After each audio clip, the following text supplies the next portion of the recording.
सो इकारिस की पावर बहुत हद तक सिमिलर है सुपरमैन से। हालांकि वो सुपरमैन को हरा नहीं सकता, पर क्या इकारिस थोर को बीट कर सकता है? वैसे देखा जाए तो इकारिस इटर्नल्स में सबसे ज्यादा पावरफुल है, इसलिए वो थोर से फाइट कर सकता है। पर अगर कभी एमसीयू के अंदर इकारिस और थोर का सामना होता है तो इन दोनों में विनर कौन होगा, ये सब जानने के लिए वीडियो को लास्ट तक कंप्लीट देखना। और अगर चैनल को सब्सक्राइब नहीं किया है तो प्लीज चैनल को भी सब्सक्राइब कर लेना। चलिए तो बिना किसी देरी के आज के सुपर शोडाउन को शुरू करते हैं।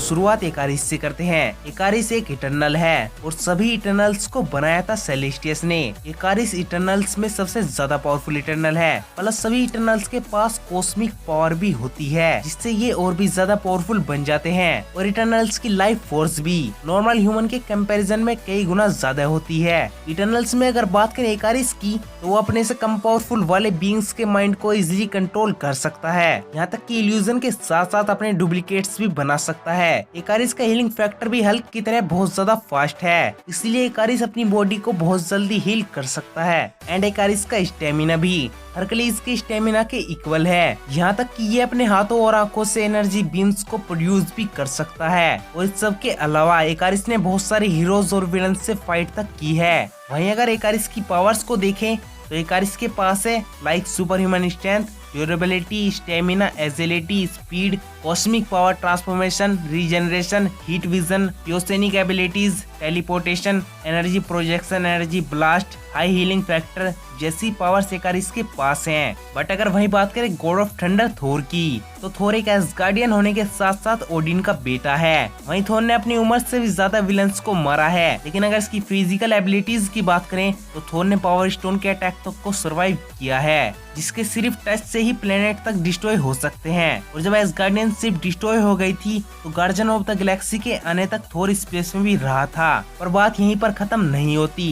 स्पेस में सर्वाइव करने के बाद थोर ने एक फुल न्यूक्लियर स्टार की एनर्जी को अपनी बॉडी से पास होने दिया। और कॉमिक्स के अंदर तो नॉर्मल थोर ही मिरगार्ड सरपेंट तक को लिफ्ट कर चुका है, जिसका वेट अराउंड अर्थ के वेट के इक्वल है। और इस सब के अलावा थोर डिस्ट्रॉयर का सामना कर चुका है, चितोड़ी और अल्ट्रॉन की आर्मी को मार चुका है, हल्क का पंच खा चुका है, आउटराइडर्स की शिप को डिस्ट्रॉय कर चुका है और आखिर में थैनोस का सर तक उड़ा चुका है। जिसका मतलब है फिजिकली थोर बहुत ज्यादा स्ट्रॉन्ग है। प्लस थोर और भी ज्यादा स्ट्रॉन्ग हो जाता है अपने वेपन्स के साथ, क्योंकि ये बहुत ज्यादा पावरफुल वेपन्स हैं। चाहे हम बात करें स्टॉर्म ब्रेकर की, जो एक पॉइंट पर 6 इन्फिनिटी स्टोन्स को ओवर पावर करते हुए थैनोस की चेस्ट में जा घुसा था। ऊपर से स्टॉर्म ब्रेकर बाइफोर्स तक को समन कर सकता है, लेकिन वही स्टॉर्म ब्रेकर को उठा तो कोई भी सकता है और उसकी पावर्स को यूज नहीं कर सकता। वहीं दूसरी ओर म्यूनर के केस में म्यूनर को कोई नहीं उठा सकता। म्यूनर को सिर्फ वही बीइंग उठा सकता है जो इसके लिए वर्दी हो। और अगर थोर की पावर्स की बात करें तो थोर के पास है लाइक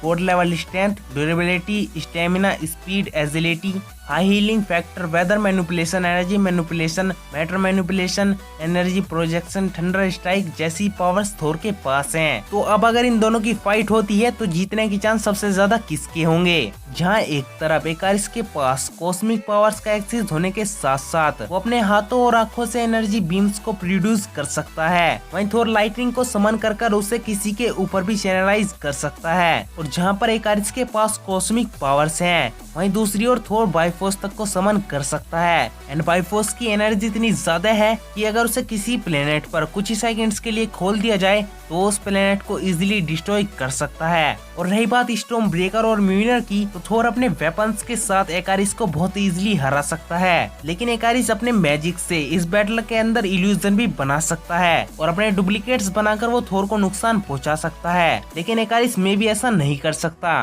क्योंकि थोर लोकी तक के इल्यूजन को समझ लेता है, जिसका काम ही है दूसरों को धोखा देना। इसलिए इकारिस के इल्यूजन किसी भी काम के नहीं है थोर के आगे। और इस सब के अलावा इकारिस ने ज्यादा हीरोज और विलन से भी फाइट नहीं की है, वहीं दूसरी ओर थोर ने अपनी एज से भी ज्यादा विलन से फाइट की है, जिसकी वजह से थोर को बैटल्स का बहुत अच्छा खासा एक्सपीरियंस है। हालांकि इटर्नल्स की लाइफ फोर्स एसगार्डियन गॉड से भी ज्यादा होती है, पर इसका मतलब ये बिल्कुल भी नहीं है कि इकारिस थोर से ज्यादा पावरफुल है। तो इस बैटल का विनर गॉड ऑफ थंडर थोर है। तो अब आप लोगों का क्या ओपिनियन है, प्लीज कमेंट्स में जरूर बताइएगा। और इस टॉपिक से रिलेटेड कुछ भी डिटेल अगर मुझसे मिस हो गई हो तो वो डिटेल भी हमारे साथ नीचे कमेंट्स में जरूर शेयर कीजिएगा। और वीडियो अच्छी लगी हो तो लाइक शेयर कर देना, एंड चैनल को अभी तक सब्सक्राइब नहीं किया है तो चैनल को भी सब्सक्राइब कर लेना। तो मिलते हैं हमारी नेक्स्ट वीडियो में, तब तक के लिए bye and thanks for watching.